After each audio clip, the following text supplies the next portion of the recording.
আমি ছোটবেলায় মা বাবাকে হারাইছি। এজন্য আমি এমন একটা ফ্যামিলি চাই, যে ফ্যামিলিতে গেলে আমি মা পাবো, বাবা পাবো, স্বামীর ভালোবাসা পাবো, যেখানে আমার পিছনের কোনো কথা মনে আসবে না। তাদের থেকেই আমি এমন ভালোবাসা পাবো যে আমার আর মন চাবে না যে আমার মা থাকলে হয়তো ভালো হতো। আগে যেটা মনে হতো আমার, এখন যেটা মনে হয় যে আমার মা বাবা থাকলে হয়তো অনেক ভালো হতো, এটা যেন আমার মনে না হয় ওই সময়। আমি এরকম একটা সংসার চাই, এরকম একটা হাজবেন্ড চাই। এমন একজন হাজবেন্ড চান, এমন একজন মা চান। আপনার মা বাবা কি হয়েছিল? আমার যখন 3 বছর বয়স, তখন আমার মা বাবার সাথে নাকি অনেক ঝগড়া হয়। আমি অত ভালো জানি না, কিন্তু আমি যেটা এখন শুনি। তো তারপরে আমার মা বাবা আলাদা হয়ে গেছে। আমার মা আগে চলে গেছে। তারপরে আমার বাবা আমার মাকে অনেক খুঁজছে, কিন্তু পায় নাই। না পাওয়ার পরে আমার বাবা আমাকে নিয়ে আমার দাদির কাছে দিয়ে চলে আসছে ঢাকা শহরে। আসার পরে আর আমার বাবার কোনো খোঁজ ছিল না। মানে আপনাকে রেখে আপনার জন্মের পর আপনাকে ফেলে আপনার মা অন্য জায়গায় চলে যায়, হ্যাঁ, আপনার বাবাকে রেখেও। হ্যাঁ। তো অনেক খোঁজাখুঁজি করার পরেও আপনার মাকে আর পাইনি। না, পাইনি। তারপরে আমার দাদির কাছে আমার বাবা আমাকে দিয়ে আসছে। দিয়ে আসার পর থেকে আমার বাবার আর কোনো খোঁজ নেই। মানে দিয়ে এসে আরেকটা বিয়ে করে সে তার মতো সংসার করছে। হ্যাঁ, তো উনি যে আমাকে রেখে এসে বিয়ে করছে কিছুদিন পরে, এটা আমরা জানতাম না।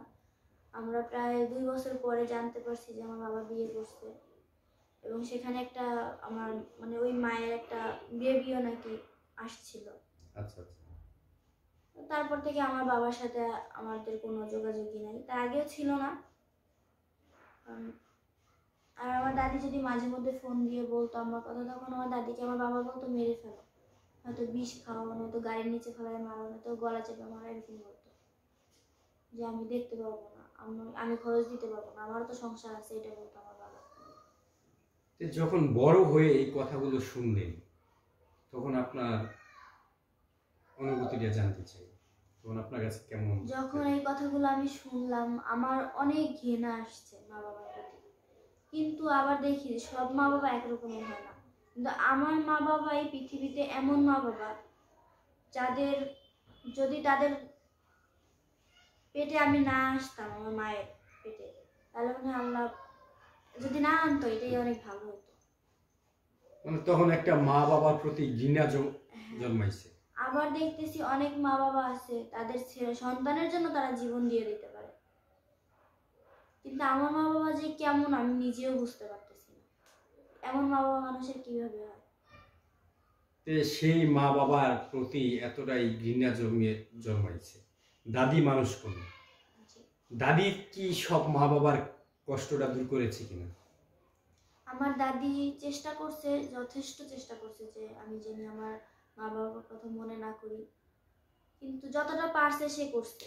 তো এখন তো পারতেছে না, এখন আমাকে সে সাপোর্ট করতে পারতেছে না, আমাকে আমাকে দেখতে হয় তাকে।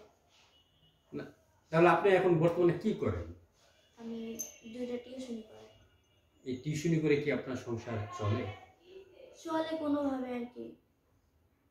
কোনোভাবে চলে। হ্যাঁ। তে আপনার কি পর্যন্ত লেখাপড়া করেছেন? আমি ইন্টার ফার্স্ট ইয়ারে উঠছি, কিন্তু ওইখানেই আছি, অফ আছে। মানে ওইখানেই থেমে গেছে? হ্যাঁ। মানে ইন্টারে ওঠার পরে আর গতি হয়নি মানে লেখাপড়া করার? তখন কি আপনার কষ্ট হয় না? কষ্ট তো হয়, কারণ আমার তো ইচ্ছা ছিল আমি অনেক পড়াশোনা করব, অনেক বড় হব, কিন্তু এটা তো হচ্ছে না।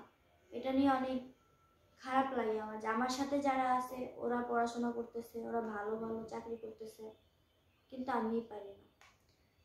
আচ্ছা আপু, একটা পিছনের দিকে একটু যাই। আপনি স্কুল শেষ করে কলেজে ফার্স্ট ইয়ারে ওঠার পরে আর আপনার লেখাপড়া হয়নি, এর মাঝে আপনার জীবনে কেউ এসেছে কিনা, কিংবা আপনার দাদি আপনাকে বিয়ে দিতে চায় কিনা?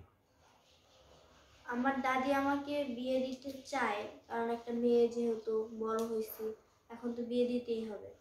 কিন্তু আমার দাদিও সাহস পায় না। আমার দাদি বলে যে আমি কিছুদিন পরে মারা যাব, এখন যদি আমি এমন একটা ছেলের হাতে তুলে দেই যে ছেলে দিন পরে ঝগড়া করবে, গ্যাঞ্জাম করবে, খোঁটা দিবে, খোঁটা দিয়ে কথা না বলতে পারে এমন ছেলের কাছে দিবে না। হোক দেরিতেই বিয়ে হোক, সমস্যা নেই, কষ্ট করতেছি কষ্ট করি, কিন্তু ভালো মানুষটা আসুক জীবনে, যার হাত ধরে যার সংসার করে থাকতে পারবো সারা জীবন। তাহলে কি সেই ভালো মানুষটার অপেক্ষায় আছেন এখনো? হ্যাঁ, আমি তার অপেক্ষায় আছি, যদি আল্লাহ এরকম একটা ভালো মানুষ আমার ভাগ্যে দেয়। তো কখনো কি প্রেম করেছেন? আমার মনে পড়ে না যে আমি কখনো প্রেম করছি কিনা। আপনার বান্ধবীরা যখন প্রেম করে কিংবা বান্ধবীদের বিয়ে হয়েছে তখন আপনার কেমন লাগে? আমার সাথে যে বান্ধবীরা ছিল আমার একই ক্লাসে, ওদের অনেকের বিয়ে হয়ে গেছে, বাচ্চাও আছে। মানে গ্রামের বাড়ি তো, অনেক ছোটবেলায় বিয়ে দিয়ে দেয়। তো ওই সময় আমারও বিয়ের কথা বলছি, কিন্তু আমার দাদি রাজি হয় নাই, আমিও রাজি হই নাই। তো ওদেরকে বিয়ে হয়ে গেছে অনেকের, আর অনেকে আছে পড়াশোনা করতেছে এখনো। আর আমাকে অনেকে প্রেমের কথা বলছে, কিন্তু আমি ওইদিকে যাইনি, কারণ আমার বান্ধবীরা যখন প্রেম করতো আমি ওদের প্রেম ভাঙিয়ে দিতাম, উল্টা পাল্টা কথা বলে ঝগড়া বাঁধাই দিতাম দুজনের মধ্যে। তখন দেখতাম যে এই বয়সটা এমন যে হচ্ছে একজন একজনের সাথে কথা বললে মনে হয় কি প্রেম হয়ে গেছে, আসলে ওদের মধ্যে কিছুই থাকে না। আবার দেখা যায় অনেকের মধ্যে অনেক কিছু থাকে, কিন্তু এটা কেউ বুঝে না। আবার একজনের আমার বান্ধবীর সাথে প্রেম করতেছে আরেকটা ছেলে, দেখা যায় আমার বান্ধবীর সাথে একদিন আমি গেলাম, ওই ছেলে কেন আমার দেখে ভালো লাগলো, আমার বয়ফ্রেন্ডের কেন ওই মেয়ের দেখে ভালো লাগলো। এরকমের যদি হয়, এরকম চরিত্র যাদের আছে তাদের সাথে তো অবশ্যই আমি বিয়ে করবো না। বা এই সংসার জীবনে একবারই করে মানুষ, বিয়ে একটাই হয়, বারবার হয় না। এখন কি যদি আমাদের এই ভিডিও দেখে কেউ আপনার প্রেমে পড়ে যায়, কেউ প্রেম করতে চায়, তাহলে কি প্রেম করবেন না সংসার করবেন তার সাথে? যদি কেউ প্রেম করতে চায় তাহলে বলবো দূরে থাকো, আর যদি কেউ বলে যে সারা জীবন পাশে থাকবো, বিয়ে করব, সংসার করব, আমার ফ্যামিলি নিয়ে এসে তোমার বিয়ে করব, তাহলে আলহামদুলিল্লাহ আমি রাজি আছি। আপনার কেমন লোক পছন্দ? কেমন লোক মানে টাকা পয়সাওয়ালা, অতটা টাকা পয়সা থাকলেও চলে, আবার না থাকলেও চলে, তাই না? যেমন অনেক টাকা পয়সা হয়ে গেলে তাদের ভিতরে অহংকার আসে, অনেক ভালোবাসা থাকে না, তখন ভালোবাসা পাবো না, টাকা পাবো, অহংকার পাবো। আর যখন টাকা না থাকবে, সংসারে একটু ঝামেলা হবে, কিন্তু দিন শেষে আবার সব ঠিক হয়ে যাবে। তার মানে টাকা পয়সা কম হলেও চলবে, কিন্তু মানুষটা ভালো হতে হবে। হ্যাঁ, মানুষটা ভালো মানুষটা যদি একটু কালো হয় তাহলে? হোক, কালো, কালো হলে তো সমস্যা নেই, আমিও তো কালো। মানে কালো তো আল্লাহ সৃষ্টি করেছে হ্যাঁ, নাকি? আল্লাহ সৃষ্টি করেছে। আমাদের চোখের ভিতরে যে যে চোখে মনি না কি বলে, এটাও তো কালো। আল্লাহর কোরআন তাও তো কালো, কালো কালি দিয়ে লেখা। তো এই জন্য ছেলে মানুষ কালো ওটা ব্যাপার না কোনো। ওটা কোনো ব্যাপার না, মানে তার মনটা সাদা হলেই হবে। হ্যাঁ। দর্শক শুনলেন সুমাইয়ের কষ্টের কিছু কথা, তার লাইফে কিছু ঘটে যাওয়া ঘটনা, সেই ঘটনাগুলো তুলে ধরার চেষ্টা করেছি। দর্শক সকলেই ভালো থাকুন, পরবর্তী ভিডিও দেখার আমন্ত্রণ জানিয়ে আজকের মতো এখান থেকে বিদায় নিচ্ছি। আল্লাহ হাফেজ।